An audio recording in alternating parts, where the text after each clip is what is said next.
വിദേശത്ത് MBBS പഠിക്കാൻ പോകുന്ന വിദ്യാർത്ഥികൾ എപ്പോഴും ചോദിക്കാറുള്ളതാണ് ടോട്ടൽ കോസ്റ്റ് എത്ര വരും എന്നുള്ളത്. നമ്മൾ പോകുന്നതിന് മുമ്പ് ടോട്ടൽ കോസ്റ്റ് ഫിക്സ് ചെയ്തിട്ട് പോകാൻ നമുക്ക് കഴിയില്ല. കാരണം ചില കാര്യങ്ങളൊക്കെ ഫിക്സ്ഡ് കോസ്റ്റുകളാണ്. ഇപ്പോൾ യൂണിവേഴ്സിറ്റി ട്യൂഷൻ ഫീസ് ഫിക്സ്ഡ് ആണ്. പക്ഷേ അക്കോമഡേഷൻ എന്ന് പറഞ്ഞാൽ നിങ്ങൾ അവിടെ എടുക്കുന്ന അപ്പാർട്ട്മെൻറ്റോ അല്ലെങ്കിൽ യൂണിവേഴ്സിറ്റിയുടെ ഹോസ്റ്റലോ അല്ലെങ്കിൽ നിങ്ങൾ സെപ്പറേറ്റ് വേറെ പ്രൈവറ്റ് മെസ്സുകളോ അപ്പാർട്ട്മെൻറ്റോ ഹോസ്റ്റലോ ഇതുമായി ബന്ധപ്പെട്ടിട്ട് അതിൻ്റെ ഫീസിൽ വേരിയേഷൻസ് വരും. പിന്നെ നിങ്ങളവിടെ മെസ്സ് എടുക്കുന്നുണ്ടെങ്കിൽ അല്ലെങ്കിൽ സെൽഫ് കുക്കിംഗ് ആണോ ഇതുമായി ബന്ധപ്പെട്ട് ഡിഫറൻസ് വരും.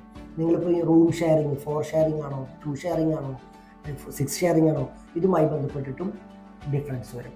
അപ്പോൾ എപ്പോഴും ആളുകൾ ചോദിക്കുന്ന കാര്യം ഇന്ന യൂണിവേഴ്സിറ്റിയിൽ എത്ര രൂപ വരും എന്ന് പറയുമ്പോൾ എല്ലാ ആളുകളും ഏറ്റവും കുറഞ്ഞതേ പറയുള്ളൂ. ഏറ്റവും കുറഞ്ഞ സെൽഫ് കുക്കിങ്ങിൽ വരുമ്പോഴുള്ള പേയ്മെൻറ്റ്, അതുപോലെ ഒരു 6 ഷെയറിങ് വെച്ചിട്ടുള്ള കാൽക്കുലേറ്റ് ചെയ്തിട്ടുള്ള പേയ്മെൻറ്റ് പറയുള്ളൂ. പക്ഷെ നിങ്ങൾ എങ്ങനെ ജീവിക്കുന്നതിനനുസരിച്ചിട്ടാണ് നിങ്ങളുടെ എക്സ്പെൻസ്. ട്യൂഷൻ ഫീസും മറ്റു എക്സ്പെൻസുകളൊക്കെ നിങ്ങൾ തന്നെ സ്പെൻഡ് ചെയ്യുന്നതാണ്. അതുകൊണ്ട് തന്നെ അത് പൊതുവെ കൺസൾട്ടൻസികൾ കുറച്ച് പറഞ്ഞിട്ട് ആളുകളെ ആകർഷിക്കുകയാണ് ചെയ്യുന്നത്.